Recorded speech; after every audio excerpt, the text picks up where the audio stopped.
كتاب الله وخير الهدي هدي محمد صلى الله عليه وسلم وشر الأمور محدثاتها وكل محدثة بدعة وكل بدعة ضلالة وكل ضلالة في النار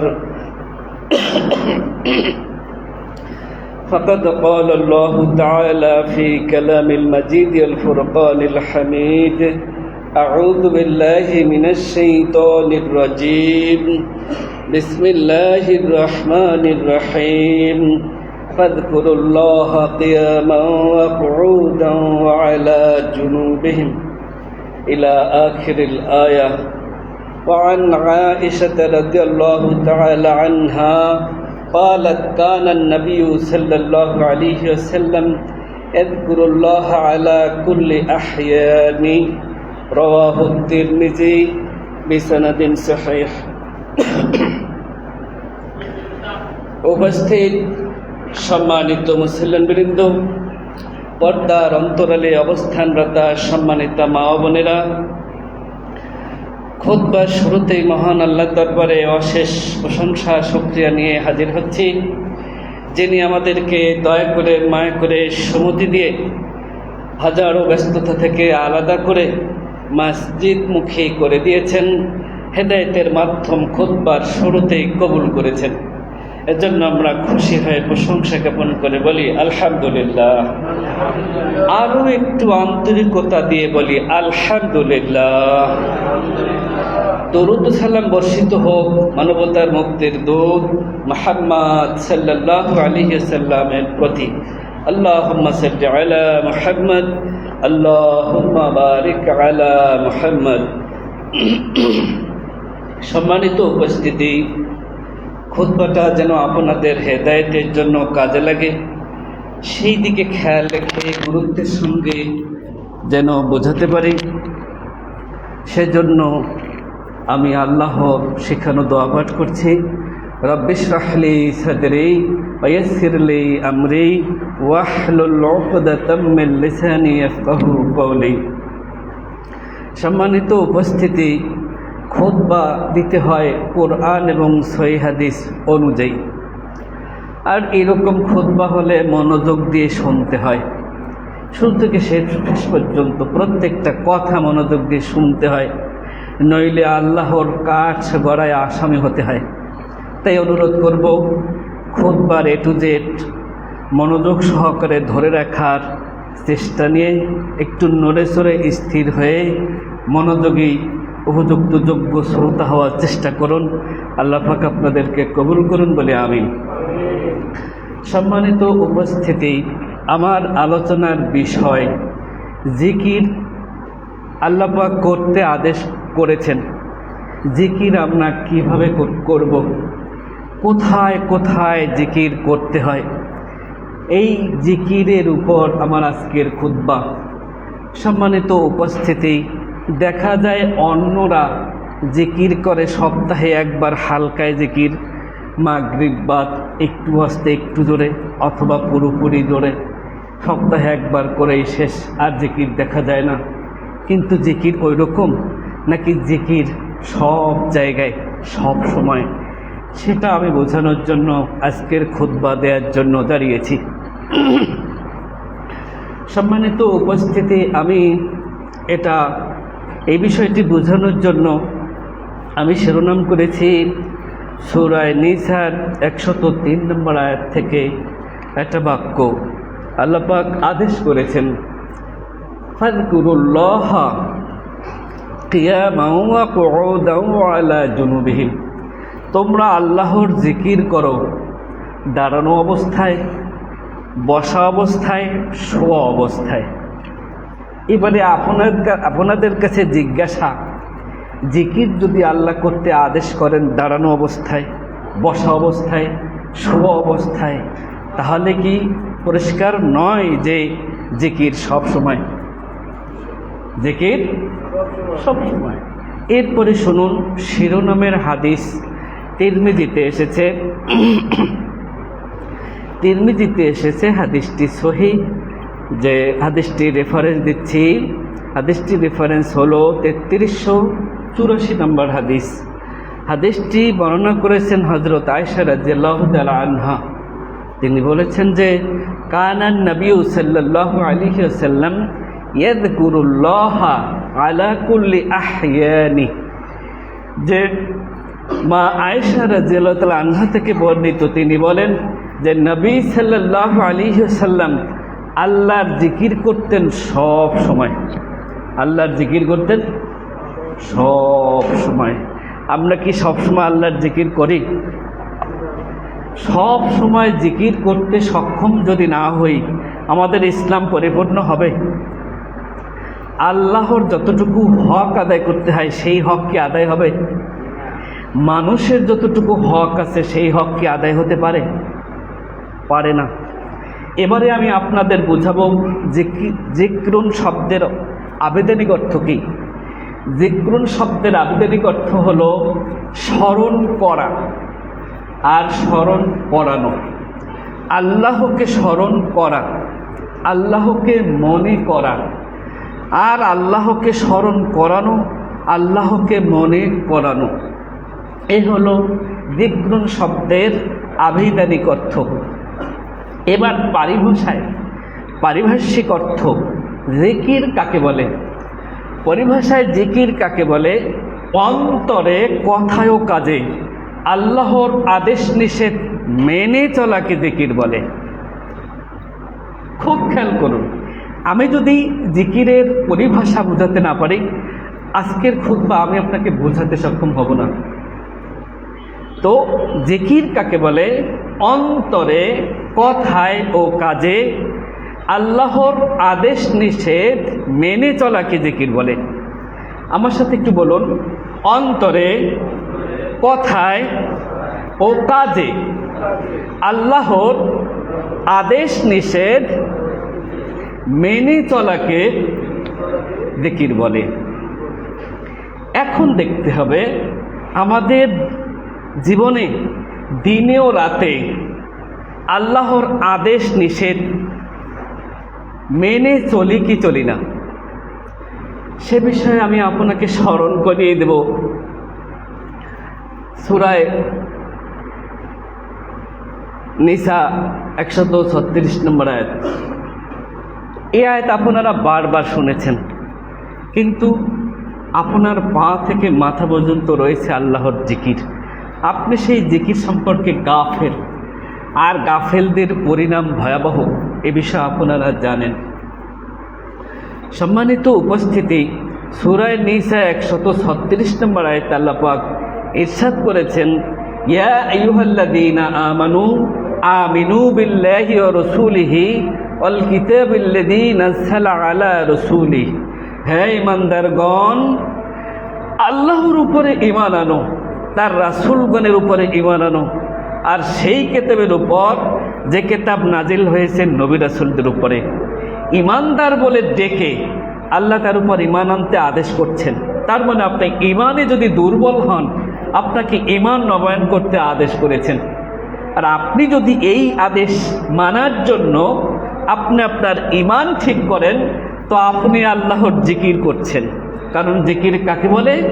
অন্তরে কথায় ও কাজে আল্লাহর আদেশ নিষেধ মেনে চলাকে জিকির বলে। আপনি ঈমানে দুর্বল, তাই আপনার ঈমান ঠিক করে দেওয়ার চিন্তায় আমি এ মর্মে আয়াত পেশ করলাম যে আল্লাহ ঈমানদার বলে ডেকে ঈমান ঠিক করতে আদেশ করেছেন। আর আপনি যদি আল্লাহর আদেশ মেনে ঈমান ঠিক করতে পারেন, আপনি আল্লাহর জিকির করছেন। কেন? জিকির কাকে বলে? অন্তরে কথায় ও কাজে আল্লাহর আদেশ নিষেধ মেনে চলাকে জিকির বলে। সম্মানিত উপস্থিতি, সূরা আল ইমরান 102 নম্বর আয়াত আল্লাহ পাক ইরশাদ করেছেন, ইয়া আইয়ুহাল্লাযীনা আমানুত্তাকুল্লাহা হাক্কা তুকাতিহি ওয়া লা তামুতুন্না ইল্লা ওয়া আনতুম মুসলিমুন, হে বান্দারগণ, আল্লাহকে ভয় করো ভয় করার মতো। এটা আদেশ নয়? হে বান্দারগণ, আল্লাহকে ভয় করো ভয় করার মতো। ওয়া লা তামুতুন্না ইল্লা ওয়া আনতুম মুসলিমুন, আর মুসলিম না হয়ে মরিও না। প্রথমে আদেশ, পরে নিষেধ। আল্লাহকে ভয় করবে করার মতো, আর মুসলিম না হয়ে মরবে না, নিষেধ। মুসলিম হয়ে মরবে, মুসলিম না হয়ে যেন মৃত্যুবরণ না হয়, নিষেধ। এরপরে আয়াতে আরো আছে, ওয়াতাসিমু বিহাবলিল্লাহি জামিআ ওয়ালা তাফাররাকু, এক আল্লাহর রশি দৃঢ়ভাবে আঁকড়ে ধরো, মজবুত করে, আর আলাদা হয়েও না, পৃথক হয়েও না। এই আয়াতে প্রথমে আদেশ, পরে নিষেধ। আর জিকির কাকে বলে? অন্তরে, কথায় ও কাজে আল্লাহর আদেশ নিষেধ মেনে চলাকে জিকির বলে।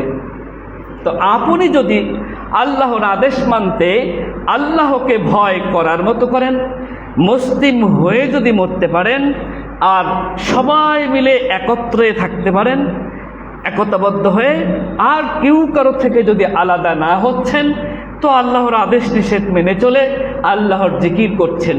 কেন জিকির কাকে বলে? অন্তরে, কথায় ও কাজে আল্লাহর আদেশ নিষেধ মেনে চলাকে জিকির বলে। সম্মানিত উপস্থিতি, শুধু তাই নয়, সূরা মায়েদা 35 নম্বর আয়াত, যেখানে আল্লাহ পাক ইরশাদ করেছেন, ইয়া আইয়ুহাল্লাযীনা আমানুত্তাকুল্লাহ ওয়াবতাগু ইলাইহিল ওয়াসিলা, হে ঈমানদারগণ, আল্লাহকে ভয় করো আর ওসিলা তালাশ করো। এই ওসিলা শব্দের ব্যাখ্যায় তাফসিরে এসেছে সৎকর্ম, আর এক অর্থ তাফসিরে আছে কোরআন এবং সুন্নাহ, এটা হলো ওসিলা। কিন্তু এই ওসিলা শব্দ পীর সাহেবরা বলে আমরা ওসিলা, আমাদের কাছে আসলেই বেনামাজি নামাজি হয়, তাই আমরা ওসিলা বলে, নাউযুবিল্লাহ মিন যালিক। অথচ ওসিলা হলো সৎকর্ম। ওসিলা কি? সৎকর্ম। তো আপনি যদি সৎকর্ম ওসিলা বানাতে পারেন আল্লাহর আদেশ মেনে, আপনি আল্লাহর জিকির করছেন। কেননা জিকির কাকে বলে? অন্তরে, কথায় ও কাজে আল্লাহর আদেশ নিষেধ মেনে চলাকে জিকির বলে। সম্মানিত উপস্থিতি, শুধু তাই নয়, সূরা তাওবা 119 নম্বর আয়াত, এই আয়াতে আল্লাহ পাক ইরশাদ করেছেন, ইয়া আইয়ুহাল্লাযীনা আমানুত্তাকুল্লাহ ওয়া কুনু মা'আস সাদিকিন, হে ঈমানদারগণ, আল্লাহকে ভয় করো আর সাদিকিনদের সঙ্গী হও। সাদিকিন কারা? যারা শিরক করে না, বেদাত করে না, নবী সাহাবীদের আনুগত্যে কঠোর থাকে, আপ্রাণ চেষ্টা করে, এদের সঙ্গে লেগে থাকা। ওয়া কুনু মা'আস সাদিকিন, আপনি যদি এই সাদিকিনদের সাথে লেগে থাকার আল্লাহর এই আদেশ মানেন, আপনি আল্লাহর জিকির করছেন। কেননা জিকির কাকে বলে? অন্তরে, কথায় ও কাজে আল্লাহর আদেশ নিষেধ মেনে চলাকে আল্লাহর জিকির বলে। সম্মানিত উপস্থিতি, এই জিকির কি তা যারা বড় হুজুরকে হোমরা চোমরা বানিয়েছে, যারা ওই ইমামের অনুসরণ করে, যারা একমাত্র কেবলমাত্র নবীর আনুগত্য করে ইসলাম মানতে পারে না, তারা জিকির শব্দের জিকির বুঝতে ভুল করেছে। কিন্তু আমাদের ভুল না হয়, আমাদের জিকির হলো সব জায়গায় সব সময়। এই জিকির যদি বুঝতে পারি, তাহলে কোনো দিক থেকে কমতি থাকবে না ইনশাআল্লাহ। মুসলিম জাতির অধঃপতন থাকবে না ইনশাআল্লাহ, উন্নতি লাভ করবে সর্বদিক থেকে ইনশাআল্লাহ। সম্মানিত উপস্থিতি, সূরা নিসা 36 নম্বর আয়াত আল্লাহ পাক ইরশাদ করেছেন, ওয়া'বুদুল্লাহ ওয়া লা তুশরিকু বিহি শাইআ, আল্লাহর ইবাদত করো আর আল্লাহর সঙ্গে কাউকে শরীক করো না। তো প্রথমে ইবাদত করার আদেশ, পরে শিরক করতে নিষেধ করা হয়েছে। এরপরে আরো আছে, ওয়াবিল ওয়ালিদাইনি ইহসানা, পিতামাতার সাথে সৎ ব্যবহার করো। এই আদেশ কার? আল্লাহর। তারপরে আবিদিল কুরবা ওয়াল ইয়াতামা, বলা হয়েছে আত্মীয় স্বজন, এতিম মিসকিন। তারপরে ওয়াল জারিদিল কুরবা, নিকটাত্মীয়, ওয়াল জারিল জুনুব, দূরবর্তী আত্মীয়। তারপরে আছে কাছে থাকা বন্ধু, দূরে থাকা বন্ধু, পথিক, সর্বস্তরের মানুষের সঙ্গে সৎ ব্যবহার করার আদেশ, পিতামাতা থেকে শুরু করে দূরবর্তী পর্যন্ত মানুষের সঙ্গে সৎ ব্যবহার সদাচরণ করার আদেশ। এই আদেশ যদি আমরা মেনে চলি তাহলে আমরা আল্লাহর জিকির করছি। কেননা জিকির কাকে বলে? অন্তরে কথায় ও কাজে আল্লাহর আদেশ নিষেধ মেনে চলাকে জিকির বলে। সম্মানিত উপস্থিতি, সূরা মায়েদায় 6 নম্বর আয়াত, মসজিদে আযান হয়, হাইয়া আলাস সালাহ, এসো সালাতের দিকে। আর আমরা আযান শুনেই যাই উযু করতে। কেন যাই? আল্লাহ পাক ইরশাদ করেছেন সূরা মায়েদায় 6 নম্বর আয়াতে, ইয়া আইয়ুহাল্লাযীনা আমানু ইযা কুমতুম ইলাস সালাহ ফাগসিলু ওয়ুজুহাকুম ওয়া আইদিয়াকুম ইলাল মারাফিক ওয়ামসাহু বিরুউসিকুম। এরপরে 4টা ফরজের বিবরণ, উযু করা মর্মে 4টা বিবরণ, ফরজের বিবরণ, যে হে ইমানদারগণ, যখন সালাতের সময় হয় তখন তোমরা ধৌত করো। আমরা উযু করতে যাই, তো উযু করতে আল্লাহ পাক আদেশ করেছেন সূরা মায়েদায় 6 নম্বর আয়াতে। তো আমরা উযু করি সালাতের জন্য, উযু করতে আল্লাহ আদেশ করেছেন। আমরা আসলে কি করছি? আল্লাহর জিকির করছি। যে অন্তরে কথায় ও কাজে আল্লাহর আদেশ নিষেধ মেনে চলাকে জিকির বলে। আমরা দৈনিক 5 বার উযু করি আল্লাহর আদেশ মানার কারণে। সম্মানিত উপস্থিতি, আমরা সালাত কায়েম করি, সালাত জামাতের সাথে পড়ি। কেন? আল্লাহ আদেশ করেছেন সূরা বাকারায় 43 নম্বর আয়াত। এ মর্মে আরও আয়াত বহু জায়গায় রয়েছে, ওয়াকিমুস সালাতা ওয়া আতুজ যাকাতা ওয়ারকাউ মা'আর রাকিঈন। তোমরা সালাত কায়েম করো, যাকাত আদায় করো, আর রুকুকারীদের সঙ্গে রুকু করো। তো সালাত কায়েম করতে আল্লাহ আদেশ করেছেন, যাকাত আদায় করতে আল্লাহ আদেশ করেছেন, আর রুকুকারীদের সাথে আল্লাহ রুকু করতে আদেশ করেছেন। রুকুকারীরা কোথায় থাকে বলুন?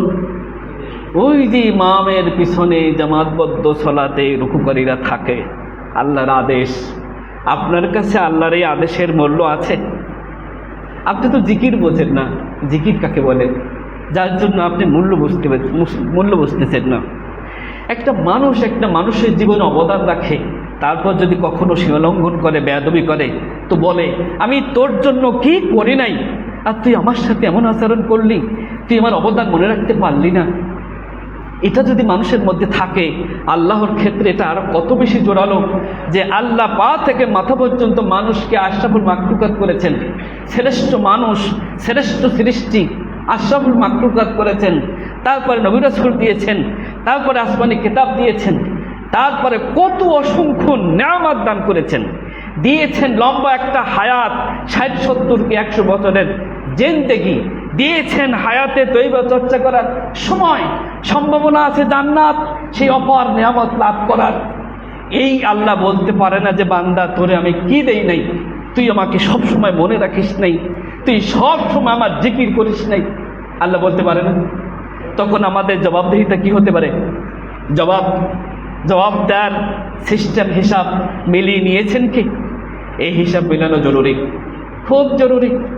সম্মানিত উপস্থিতি, তো আল্লাহর আদেশ নিষেধ অন্তরে কথায় ও কাজে মেনে চলাকে জিকির বলে। এইভাবে জিকির যদি আপনার ঠিক না হয়, ইসলামের কোনো কিছুই আপনার মধ্যে ঠিক হবে না, সম্ভব না। সম্মানিত উপস্থিতি, শুধু তাই নয়, আরও আগাই সূরা বাকারা 153 নম্বর আয়াত। আপনি বিপদগ্রস্ত, আপনি হতাশাগ্রস্ত, আপনি ভয়ে কাঁপছেন, আপনি টেনশনগ্রস্ত, আপনি ছটফট করছেন, আরে আমি যে সমস্যায় পড়েছি, এখান থেকে আমায় কে রক্ষা করবে?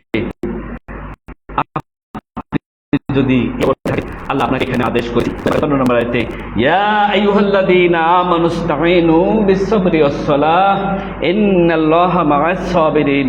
হে ইমানদারগণ, ধৈর্য এবং সালাতের মাধ্যমে সাহায্য প্রার্থনা করো, নিশ্চয়ই আল্লাহ ধৈর্যশীলের সাথে থাকেন। 2টা বিষয়। আপনি বিপদে পড়েছেন, সমস্যায় পড়েছেন, আপনার কিছু লাগবে, যদি লাগাটা না হয়, প্রয়োজন না পূরণ হয়, আপনি নিজে ক্ষতিগ্রস্ত হবেন। আপনি ধৈর্যের মাধ্যমে সালাতে দাঁড়িয়ে যান, ধৈর্যের সাথে। নিশ্চয়ই ধৈর্যশীলের সাথে আল্লাহ থাকেন। তাই ধৈর্যের মাধ্যমে সলাতে দণ্ডায়মান হবেন, আল্লাহর সাহায্য পাবেনই পাবেন ইনশাআল্লাহ। তো আল্লাহ সাহায্য চাইতে এই দুইটা মাধ্যমে আদেশ করেছেন, এই আদেশ দিয়ে মানতে পারেন। বিপদের সময় ধৈর্য দিয়ে সলাতের মাধ্যমে আপনি আল্লাহর জিকির করছেন, কেননা জিকির অন্তরে কথায় ও কাজে আল্লাহর আদেশ নিষেধ মেনে চলাকে জিকির বলে। সম্মানিত উপস্থিতি, এক সাহাবী বলছেন, আবু দাউদে হাদিসটি সহিহ, যে কানান নবী সাল্লাল্লাহু আলাইহি ওয়াসাল্লাম ইযা হাযাবাহু আমরুন সাল্লাহ, যে নবীজি যখনই কোনো সমস্যায় পড়তেন, কোনো বিপদে পড়তেন, কোনো পেরেশানিতে পড়তেন, তিনি সলাতে দাঁড়িয়ে যেতেন, সলাতে দাঁড়িয়ে যেতেন। আপনাদের এই পরিবেশ শুরু করেছিলাম, তখন আতঙ্ক ছিল, ভয় ছিল। আমার পরিবার, আমার শ্বশুর কত ফোন করতেন, কখন নাকি ঘটে যায়, শুরুর দিকের ব্যাপার। আমি রাস্তার পারে রাতে থাকতাম, রাতে ঘুমাতাম না, সলাৎ পড়তাম, আল্লাহর কাছে প্রার্থনা করতাম, আল্লাহ আমার এই জিম্মাদারি কঠিন জিম্মাদারি, তুমি সহজ করে না দিলে এ পরিবেশ কায়েম কিভাবে হবে। অনেক কান্না, তারপরে ধৈর্য, টিকে থাকা বছরকে বছর, সহজ না, সহজ না, করে দেখেন, সহজ না। আলহামদুলিল্লাহ, আলহামদুলিল্লাহ, প্রাসঙ্গিক হয়েছে তাই বললাম। ধৈর্য আর সালাত দিয়ে যত কঠিন হোক দায়িত্ব আল্লাহ পাক সহজ করে দেন, আলহামদুলিল্লাহ। এটা তার প্রমাণ। হাজারো সমালোচনা, শত্রুতায় এই পরিবেশ বাধাগ্রস্ত হয়েছে বটে, থেমে থাকেনি, এগিয়ে যাচ্ছে, আলহামদুলিল্লাহ। এখন মাদ্রাসায় 100 ছাত্রছাত্রী শুনলাম, তো এগিয়ে যাচ্ছে, আরও এগিয়ে যাবে ইনশাআল্লাহ। তাহলে হক যদি সত্য হয়, আমাদের চলার পথ যদি সত্য হয়, নবী সাহাবীদের তরিকা যদি সত্য হয়, এগিয়ে যাবে, এটা বাধাগ্রস্ত হবে না, এটাই বরকত আরও আসবে, আমরা মুক্ত হয়ে যাব। সম্মানিত উপস্থিতি, ধৈর্য এবং সলাৎ ছাড়া আল্লাহর সাহায্য আসে না, ধৈর্য এবং সলাৎ ছাড়া আল্লাহর সাহায্য আসে না, ধৈর্য এবং সলাৎ ছাড়া আল্লাহর সাহায্য আসে না। তাই আল্লাহ সাহায্য আপনাকে আমাকে করতে চাচ্ছেন, তাই আদেশ করেছেন ধৈর্য সলাৎ দিয়ে সাহায্য চাও, সাহায্য লাভ করবে। আল্লাহর এই আদেশ পালন করে ধৈর্য এবং সলাতের মাধ্যমে যদি আপনার পেরেশানি দূর করতে পারেন, তা আপনার সমস্যা দূরীভূত হওয়ার পাশাপাশি আপনি জিকির করছেন, কেননা জিকির কাকে বলে? অন্তরে কথায় ও কাজে আল্লাহর আদেশ নিষেধ মেনে চলাকে জিকির বলে। সম্মানিত উপস্থিতি, আমরা রমাজান মাস পার করলাম, রমাজান মাস পার করলাম, তো রমাজান মাসে কি ছিল? সূরা বাকারা 183 নম্বর আয়াতে ছিল, ইয়া আইয়ুহাল্লাযীনা আমানু কুতিবা আলাইকুমুস সিয়াম কামা কুতিবা আলাল্লাযীনা মিন ক্বাবলিকুম লাআল্লাকুম তাত্তাকুন। হে ঈমানদারগণ, তোমাদের উপরে সওম ফরজ করা হয়েছে, যেটা ইতিপূর্বে ফরজ ছিল, যাতে তোমরা তাকওয়াবান হতে পারো। তো সওম কি? ফামান শাহিদা মিনকুমুশ শাহরা ফালইয়াসুমহু, যার সামনে রমাদান মাস আসবে সে যেন সওম পালন করে। তো সওম পালন করতে আল্লাহ আদেশ করেছেন, আর মাসব্যাপী সারাদিন না খেয়ে থেকে এই সওম পালন করার আদেশ যদি মানেন, আপনি মাসব্যাপী না খেয়ে থেকে আল্লাহর জিকির করছেন, কেননা জিকির কাকে বলে? অন্তরে কথায় ও কাজে আল্লাহর আদেশ নিষেধ মেনে চলাকে জিকির বলে। আমি আপনাদেরকে জিকির বোঝাতে সক্ষম হচ্ছে ইনশাআল্লাহ? সবাই মনোযোগী তো? সম্মানিত উপস্থিতি, শুধু তাই নয়, সূরা মুহাম্মদ 33 নম্বর আয়াত আল্লাহ পাক ইরশাদ করেছেন, ইয়া আইয়ুহাল্লাযীনা আমানু আতিউল্লাহ আতিউর রাসূল ওয়া লা তুবতিলু আমালাকুম। হে ঈমানদারগণ, আল্লাহর আনুগত্য করো, রাসূলের আনুগত্য করো, আর তোমাদের আমলগুলি নষ্ট করো না, তোমাদের আমলগুলি নষ্ট করো না, তোমাদের আমলগুলি যেন বাতিল না হয়। আপনাকে বুঝতে হবে প্রথম কথা, তারপরে শেষের কথা বুঝতে পারবেন। প্রথম কথা ছিল, হে ঈমানদারগণ, আল্লাহর অনুসরণ করো, আনুগত্য করো, রাসূলের অনুসরণ করো, আনুগত্য করো, আর তোমাদের আমল নষ্ট করো না। তার মানে আপনার আমল যদি আল্লাহর অনুসরণ অনুযায়ী না হয়, নবীর অনুসরণ অনুযায়ী না হয়, মানে নবীর মতো না হয়, তো আপনার আমল বাতিল। এখন আপনি যদি নবীর খাঁটি অনুসরণ কঠোরভাবে দেখে নবীর অনুসরণে আমল করেন, আপনার আমল বাতিল হবে না, আপনার আমল গ্রহণযোগ্য হবে। মাপকাঠি নবী, তো নবীকে মাপকাঠি বানিয়ে নবী যে আমল যেভাবে করেছে, তাহলে এমর্মে আল্লাহ পাকের আদেশ নবীর অনুসরণের যেন আমল হয়, আমল যেন বাতিল না হয়। আপনি এরকম আদেশ নিষেধ যদি মেনে চলেন, আপনি আল্লাহর জিকির করছেন। কেননা জিকির কাকে বলে? অন্তরে কথায় ও কাজে আল্লাহর আদেশ নিষেধ মেনে চলাকে জিকির বলে। সম্মানিত উপস্থিতি, এভাবে যদি না বলি, তাহলে ওই বেদাতি আলেমরা জিকির বলে জিকির বুঝিয়েছে সপ্তাহে একদিন, বৃহস্পতিবার পীরের তরিকায় ওই সন্ধ্যায়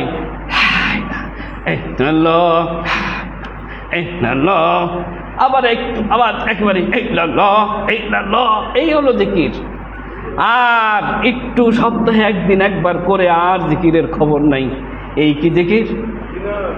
আমি এই জন্য যারা কোরআন সুন্নাহর অনুসারী, যারা একমাত্র কেবলমাত্র নবীর তরিকার অনুসারী, তারা জিকির করবে পা থেকে মাথা পর্যন্ত সব জায়গায়।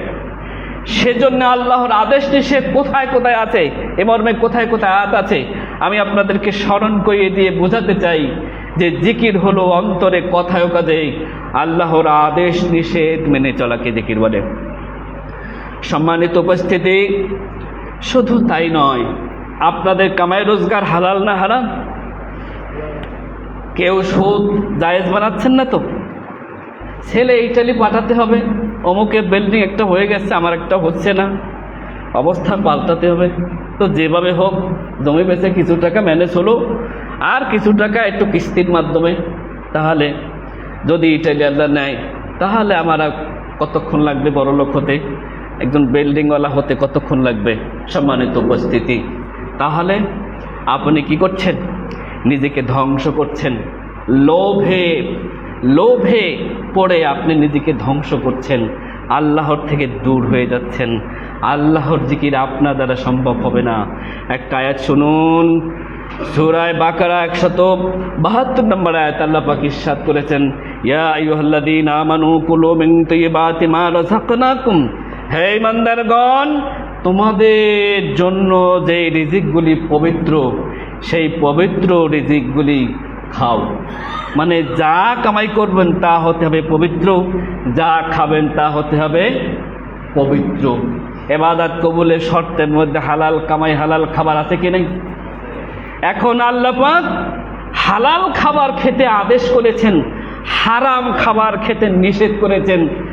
আপনি যদি আল্লাহর এই আদেশ নিষেধ মানেন, তো আপনি আল্লাহর জিকির করছেন।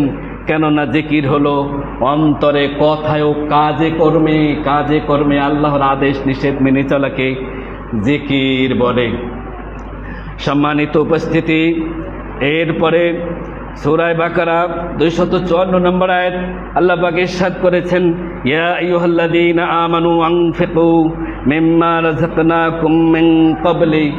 আপনারা এই আয়াত শুনেছেন, মানে বেচা কিনার দিন, যেদিন কোনো সঙ্গী থাকবে না, সুপারিশ থাকবে না, বন্ধুত্ব পাওয়া যাবে না, অসহায়, চরম অসহায়ের দিন আসার পূর্বে তোমরা দান করো, খরচ করো।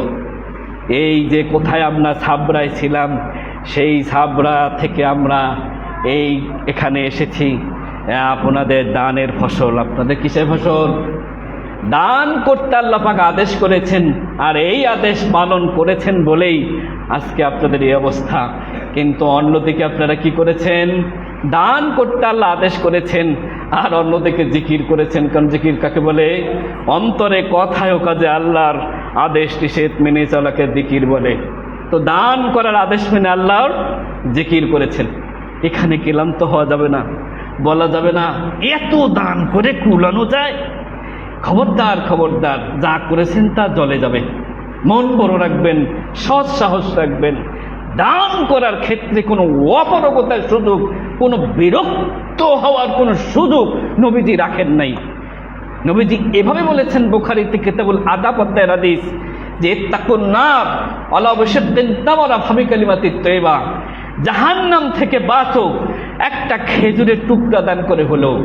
একটা খেজুরের টুকরা বাংলাদেশের হিসাব হতে পারে একটা টাকা, যে একটা টাকা পকেটে আছে আর নাই, ওই টাকাটা দানের বিনিময়ে জাহান্নাম থেকে বাঁচার চেষ্টা করো, রাসূলের আদেশ।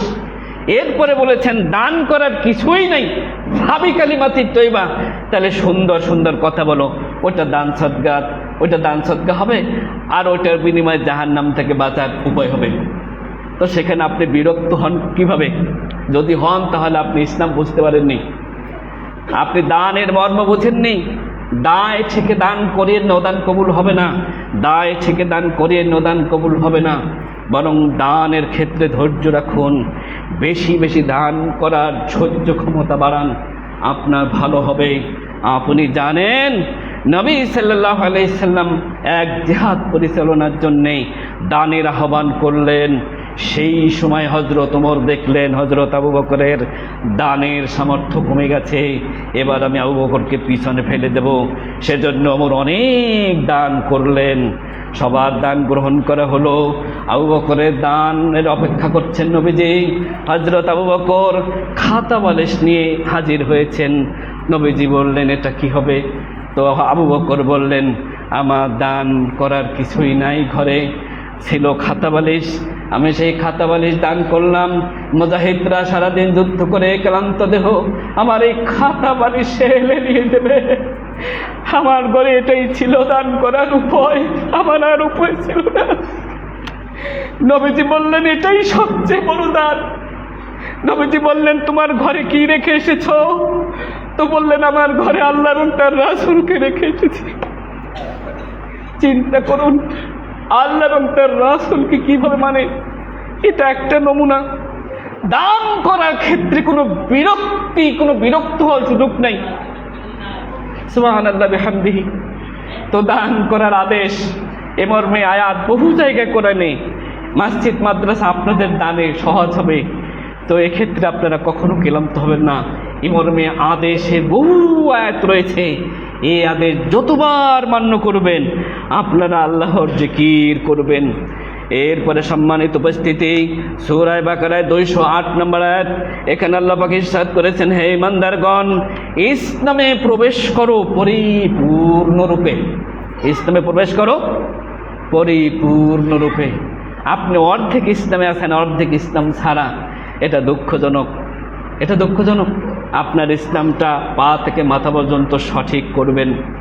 সম্মানিত উপস্থিতি, যাদের পায়ের নিচে টাকটুকিরার নিচে লঙ্গি বা প্যান্ট থাকে তার ততটুকু জাহান্নামের আগুনে জ্বলবে, এ মর্মে আল্লাহ রাসূল বলেছেন। তার দিকে আল্লাহ তাকাবে না, এ মর্মে আল্লাহ রাসূল বলেছেন। তো আপনার গিরার উপরে ইসলাম আছে, টাকটুকিরার নিচে ইসলাম নাই, টাকটুকিরার নিচে প্যান্ট অথবা লুঙ্গি। আপনি সমাজ হিসাব করছেন, আপনি স্মার্ট হওয়ার হিসাব করছেন, তাই আপনার প্যান্ট কোথায়, আপনার হিসাব নাই। আপনার কাছে হিসাব স্মার্ট হওয়া, সমাজে চলা, যেন সমাজ পায়ের টাকটুকিরার নিচে যতটুকু থাকবে তা আপনার কাছে বাহাদুরি, সামাজিকতা, অথচ তার পরিণাম ভয়াবহ, ততটুকু জাহান্নামে জ্বলবে। তো দেখা যায় আপনার টাকটুকিরার উপরের অংশ ইসলাম আছে, ওইটুকু ইসলাম নাই। অথবা আপনার ইসলাম সব জায়গায় দাড়ি রাখার আদেশ আছে, দাড়ি রাখার আদেশ কি নাই? আছে, কিন্তু আপনি দাড়ি কামাচ্ছেন, একদিন কামাচ্ছেন, সারা জীবন ধরে কামাচ্ছেন। আপনি কি ভেবেছেন একটা অন্যায় দিনের পর দিন, মাসের পর মাস, বছর কি বছর, সারা জীবন করলে এই অন্যায় আল্লাহ আপনাকে ক্ষমা করবে? কে বলেছে আপনাকে? একবার করবেন, তওবা নিয়ে হাজির হবেন, আল্লাহ পাক ক্ষমা করবেন। দুইবার করবেন, আল্লাহ পাক ক্ষমা করবেন, দরজা খোলা আছে। তিনবার করবেন, কিন্তু বারবার করবেন, আপনার ক্ষেত্রে তওবার সুযোগ কোথায়? আপনি সুযোগ নষ্ট করছেন। আল্লাহ পাক তো ইমানদার বলে ডেকেছেন, ইয়া আইয়ুহাল্লাযীনা আমানু তুবু ইলাল্লাহ, হে ইমানদারগণ আল্লাহর নিকটে তওবা করো। আল্লাহ পাকের এক নাম তাওয়াব, তিনি তওবা কবুলকারী। আপনি অনুশোচনা করে তওবা করবেন, আল্লাহ আপনাকে ক্ষমা করবেন। কিন্তু তওবা নিয়ে যদি ছেলে খেলা করেন তাহলে আপনার তওবা নসিব আপনি নষ্ট করছেন। আল্লাহ পাক আমাদেরকে হেদায়েত দান করুন। তওবার আদেশ মেনে চললে আমরা আল্লাহর জিকির করছি। ইসলামে পরিপূর্ণ ঢুকতে পারলে আমরা আল্লাহর জিকির করছি। সূরা আল ইমরান 130 নম্বর আয়াত, এখানে আল্লাহ পাক বলেছেন, হে ঈমানদারগণ, তোমরা চক্রবৃদ্ধি হারে বা কি বলে কয়েক গুণ বৃদ্ধি করে সুদ খেও না, সুদ খেও না।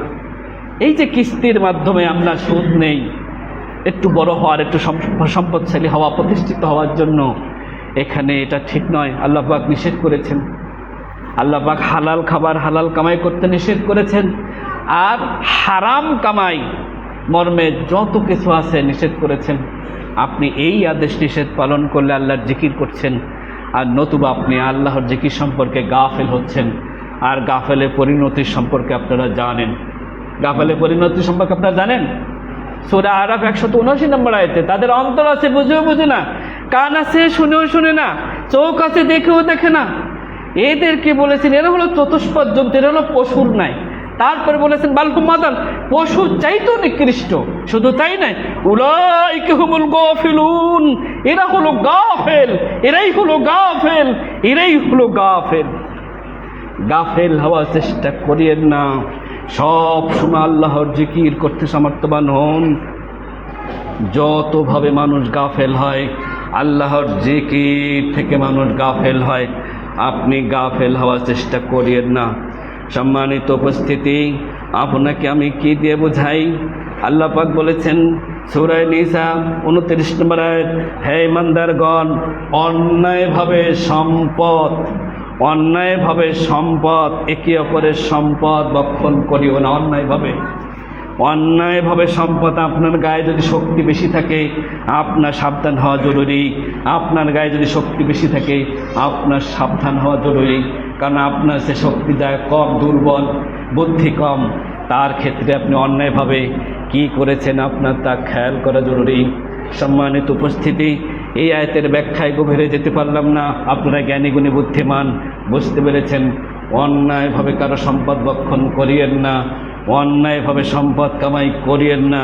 যদি করেন আপনি আল্লাহর জিকির করতে সক্ষম হবেন না। সম্মানিত উপস্থিতি, আপনার বন্ধু হবে, আপনি ইমানদার হলে ইমানদার বন্ধু হবে, নামাজির বন্ধু নামাজি হবে, ইমানদারের খাবার ইমানদার খাবে। কিন্তু যাদের ইমান নেই, বিধর্মী, তাদের সাথে আপনি বন্ধুত্ব করিয়েন না। আল্লাহ বন্ধুত্ব করতে নিষেধ করেছেন। সুতরাং সৎ সাহচর্য দেখুন, অসৎ সঙ্গ পরিত্যাগ করুন। যে মানুষের সঙ্গে চললে আপনার ইমানে উন্নতি হবে সেই জায়গাটা দেখুন। যে জায়গায় বন্ধুত্ব করলে আপনার ক্ষতি হবে সেই জায়গা থেকে আপনি নিজেকে রক্ষা করুন। এই মর্মে আল্লাহর আদেশ নিষেধ মেনে চললে আপনি আল্লাহর জিকির করতে সক্ষম হবেন। সম্মানিত উপস্থিতি, আপনাদের বাড়িঘরে আপনারা যাবেন এই যে ইবাদত শেষে, আপনাদের আত্মীয় স্বজন আপনাদের বাড়িতে ঢোকে, কিন্তু আপনারা জানেন এই মর্মে আল্লাহর আদেশ নিষেধ রয়েছে।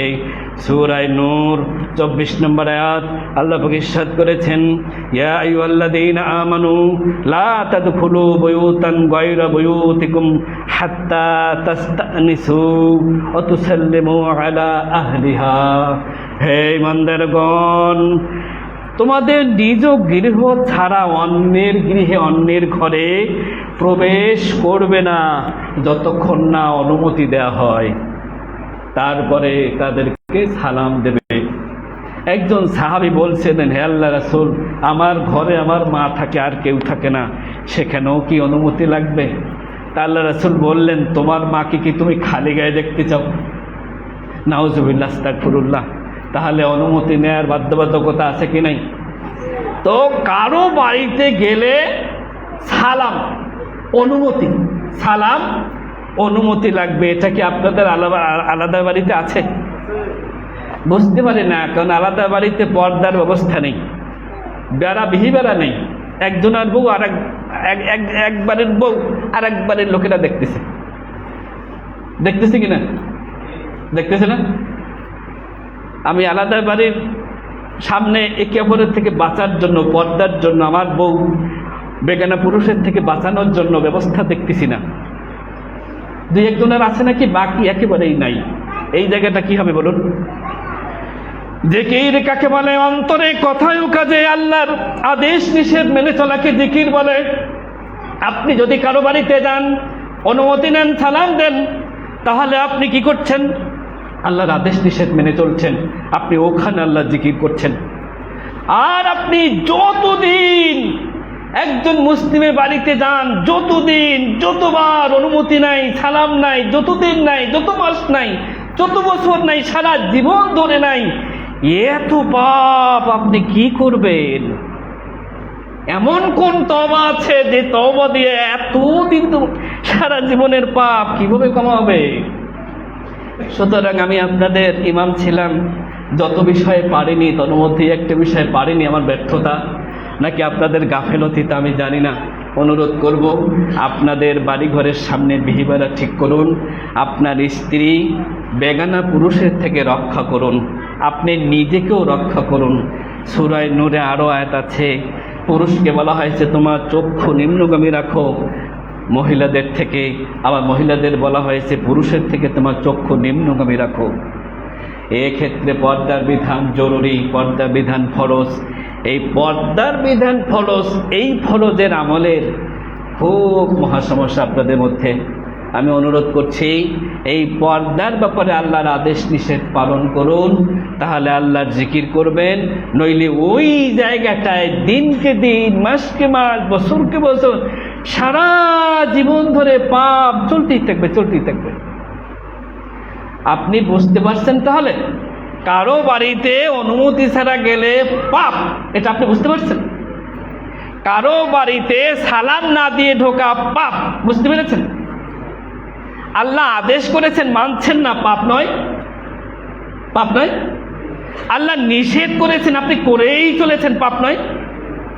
কাফের যদি হয় আল্লাহর অবাধ্য হয়ে, তা আপনি অবাধ্য হচ্ছেন, তাহলে আপনার আর কাফেরদের মধ্যে পার্থক্য কোথায় বলুন? যদি জ্ঞানী গুণী সুধীজন বুদ্ধিমান হন, আজকেই আপনার ঘর পর্দার সাথে ব্যবস্থা করবেন। আপনার স্ত্রীর সামনে যেন কোনো বেগানা পুরুষ আসতে না পারে, আপনার স্ত্রী যেন কোনো বেগানা পুরুষের সামনে না যায়। আপনার লজ্জা করে না? আপনার স্ত্রীকে দেখে আর একজন কল্পনা করবে তার বিছানায় আপনার ওয়েট নাই, ব্যক্তিত্ব নাই, আত্মমর্যাদা নাই। আপনার স্ত্রীকে আর একজন বেগানা পুরুষ দেখে কল্পনা করবে তার বিছানায়, আপনার এখানে আত্মমর্যাদা কোথায়? কোথায় আপনার ব্যক্তিত্ব? এখানে নবী সাহাবা একরাম আত্মমর্যাদাবান ছিলেন। আজও পর্যন্ত সৌদির যে সরকার, এই যে মোহাম্মদ বিন সালমান, তার মায়ের পাসপোর্টে তার মায়ের ছবি নেই। এটা বোঝেন আত্মমর্যাদা কাকে বলে? মায়ের ছবি পাসপোর্টে নেই। যে দেশগুলিতে মায়ের যেতে হবে সেই দেশের সাথে রাষ্ট্রীয়ভাবে আলাপ করে যে আমার মায়ের পাসপোর্ট, আমার মায়ের ছবি থাকবে না, আমার স্ত্রীর পাসপোর্ট, আমার স্ত্রীর ছবি থাকবে না, কিন্তু পাসপোর্ট আপনাদের গ্রহণ করতে হবে। যদি করেন তাহলে পাসপোর্ট হবে, নইলে হবে না। সৌদি আরব একটা উন্নত দেশ, তেলে সমৃদ্ধ দেশ, তার সাথে সম্পর্ক করতেই হবে, রাখতেই হবে। তো সে মর্মে তাদের স্ত্রীদের, তাদের মায়েদের পাসপোর্টের ছবি নেই। আপনি বোঝেন আত্মমর্যাদা কাকে বলে? বোঝেন? আপনার সেনা মেয়ে কোথায় যায়, কি করে, পর্দা নেই। আপন মতো ভাইয়ের সামনে, ফুফাতো ভাইয়ের সামনে, চাচাতো ভাইয়ের সামনে আপনার মেয়ের পর্দা নেই। আশ্চর্য! আপনার ছেলের সামনে আপন ফুফাতো বোন দেদারসে চলাফেরা করতেছে, গল্প মারতেছে, আপনার কোনো হিসাব নেই। আশ্চর্য আপনার আত্মমর্যাদা! আশ্চর্য আপনি কেমন কর্তা! অবাক হওয়ার বিষয়। সম্মানিত উপস্থিতি, অনুরোধ করছি আত্মমর্যাদা সম্পন্ন ব্যক্তিত্ববান হওয়ার চেষ্টা করুন। আপনার স্ত্রীকে বেগানা পুরুষের থেকে রক্ষা করুন। আপনার কন্যা যারা শেয়ানা হয়েছে তাদেরকে বেগানা পুরুষের থেকে রক্ষা করুন। জানেন দাউসকে? দাউস জান্নাতে যাবে না, দাউদ জান্নাতে যাবে না। দাউসকে জানেন? স্ত্রী বেগানা পুরুষের সামনে ঘোরে, শেয়ানা মেয়ে বেগানা ছেলেদের সামনে ঘোরে। এখানে যে কর্তা, সে কর্তা হিসাব করে না, চেক দেয় না, রক্ষা করে না। সে হলো দাউস। এই দাউস আলাদা বাড়ি আছে? আছে। গণনা করলে কয়জন হবে? একজন, দুজন, নাকি সবাই? আস্তাগফিরুল্লাহ, আস্তাগফিরুল্লাহ। কবরে মুনকার নাকি প্রশ্ন করবে, তো 2 দফার উত্তর 2 রকম, 2 দফার উত্তর 2 রকম। তো অপরক ব্যক্তির উত্তর কি জানেন? হা হা লা আদরি, হায় হায় আফসোস, আমি কিছুই জানি না। আলাদা বাড়ির মহিলারা বেগানা পুরুষের নজর থেকে মুক্ত, আলাদা বাড়ির শেয়ানা মেয়েরা বেগানা ছেলেদের থেকে মুক্ত। এ ব্যাপারে তাদের কর্তা ব্যক্তি পিতাদের অবস্থা কি? আশা করি এ বিষয়ে ঈমান, আল্লাহর জিকির ঠিক হবে ইনশাআল্লাহ। সম্মানিত উপস্থিতি, জিকিরের সংজ্ঞা কি? অন্তরে কথায় ও কাজে, অন্তরে কথায় ও কাজে আল্লাহর আদেশ নিষেধ মেনে চলাকে জিকির বলে। এ মর্মে খেয়াল রাখবেন। সর্বশেষ আরেকটি আয়াত পেশ করছি, সূরা তাহরিম 6 নম্বর আয়াত, ইয়া আইয়ুহাল্লাযীনা আমানু কু আনফুসাকুম ওয়া আহলিকুম নারা, হে ঈমানদারগণ, জাহান্নামের আগুন থেকে রক্ষা করো নিজেকে এবং পরিবার পরিজনকে। ঈমানদার আছেন তো সবাই? তো আল্লাহ পাক ঈমানদার বলে ডেকেছেন, আমরা সবাই ঈমানদার। এখন আল্লাহ যা বলেছেন মানতে পারবো? তো কি বলেছেন? নিজেকে রক্ষা করো জাহান্নাম থেকে, আর তোমার পরিবারকে রক্ষা করো জাহান্নাম থেকে। আপনার পরিবারকে জাহান্নাম থেকে রক্ষা করবেন তো? করবেন তো? এখন আপনার পরিবার বেগানা পুরুষের সাথে গল্প করতেছে, মোবাইলে আলাপ করতেছে, আর আপনি এ ব্যাপারে বেখবর, তাহলে আপনি কে? আল্লাহ হেদায়েত দান করুন। জাহান্নাম থেকে পরিবারকে রক্ষা করা, আপনার নিজেকে রক্ষা করা দায়িত্ব কার? সেই দায়িত্ব সম্পর্কে যদি আপনি গাফেল হন, তাহলে আপনার পরিস্থিতি কি হবে? আর এই গাফেলিয়া যদি দিনের পর দিন, মাসের পর মাস, বছরকে বছর, সারা জীবন ধরে চলে, তাহলে আপনার পরিণাম কি হবে? আশা করি আপনারা জ্ঞানী গুণী বুদ্ধিমান বুঝেছেন আমার কথাগুলি, খুতবাগুলি। আমি জিকির বোঝাতে এসেছিলাম, আপনার দুর্বলতায় হাত দেওয়ার জন্য আমি চেষ্টা করিনি, কারণ প্রত্যেকটা কথায় আমি আয়াত পেশ করেছি। আরও ছিল, কারণ খুতবা সংক্ষেপ হবে। আপনারা জ্ঞানী গুণী বুদ্ধিমান সুধীজন, বুঝতে পেরেছেন আমি আপনাদের কি বোঝাতে চেয়েছি। আশা করি বোঝাতে পেরেছি। জিকির সব জায়গায়, জিকির সব জায়গায়। যত ইবাদত করি আল্লাহর আদেশ মেনে, আদেশ আমরা ইবাদত করলে আল্লাহর আদেশ মানি, এটা জিকির। সালাত যখন শেষ হয়ে যায়, আমরা যত দোয়া তাসবিহ তাহলিল পড়ি, এটা জিকির। সালাত শেষেও জিকির। যখন আমরা পায়খানায় যাই, পায়খানায় যাওয়ার পূর্বে আল্লাহুম্মা ইন্নী আউযু বিকা মিনাল খুবুসি ওয়াল খাবাইস বলি কি বলি না? অর্থ কি? হে আল্লাহ, নিশ্চয়ই আমি আশ্রয় চাই এই পায়খানায় বাস করা খবিশ নারী পুরুষ জিন থেকে। তাহলে আল্লাহকে ডেকে জিন থেকে আশ্রয় চেয়ে পায়খানায় যাচ্ছি, এটা আল্লাহর জিকির। কারণ হাদিস গ্রন্থে এটা জিকির অধ্যায় এসেছে। বুঝতে পেরেছেন? আপনি ঘুমাতে যাবেন, ঘুমাতে যাওয়ার দোয়া পড়বেন, আল্লাহুম্মা বিসমিকা আমুতু ওয়া আহইয়া, আপনি জিকির করে ঘুমাচ্ছেন। বুঝতে পেরেছেন? ঘুমাতে গেলে জিকির। ঘুম থেকে উঠেছেন, আলহামদুলিল্লাহিল্লাযী আহইয়ানা বা'দা মা আমাতানা ইলাইহিন নুশুর, আপনি ঘুম থেকে উঠে জিকির করছেন। আপনি বাড়ি থেকে বের হচ্ছেন, বাড়ি থেকে বের হওয়ার দোয়া বিসমিল্লাহি তাওয়াক্কালতু আলাল্লাহ লা হাওলা ওয়ালা কুওয়াতা ইল্লা বিল্লাহ, আপনি জিকির করছেন। বাড়ি থেকে বের হওয়ার সময় আপনি যখন কেনাকাটা করছেন, বিসমিল্লাহ বলে দ্রব্য ধরছেন, ব্যাগ ভরছেন, বিসমিল্লাহ বলে আপনি আল্লাহর জিকির করছেন। আপনি কাজ করছেন, কাজের শুরুতে বিসমিল্লাহ বলছেন, আপনি আল্লাহর জিকির করছেন। আপনি স্ত্রীর কাছে গেছেন, স্ত্রীর কাছে গেছেন, আন্তরিক হচ্ছেন, ওখানে আপনি বিসমিল্লাহ বলছেন, আপনি আল্লাহর জিকির করছেন। আপনি মা আপনার শিশু বাচ্চাকে দুধ খাওয়াচ্ছেন, বিসমিল্লাহ বলে আপনি কি করছেন? জিকির করছেন। তো এইরকম সব জায়গায় জিকির, পা থেকে মাথা পর্যন্ত সব জায়গায় জিকির। এই জিকির মনে রাখিয়েন, অন্তরে কথায় কাজে আল্লাহর আদেশ নিষেধ মেনে চলাকে জিকির বলে। এই জিকির যদি বুঝতে পারেন, হেদায়েতের পথে চলা যথেষ্ট হয়ে যাবে। আল্লাহ আমাদেরকে হেদায়েতের জন্য আজকের এই জিকিরের আলোচনা খুতবা কবুল করে বলে আমিন। বারাকাল্লাহু লানা ওয়া লাকুম ফিল কুরআনিল আযীম ওয়া নাফা'না বিল আয়াতিল হাকীম। ইন্নাহু তাআলা জাওয়াদুন কারীমুন মালিকুর রাউফুর রহিম।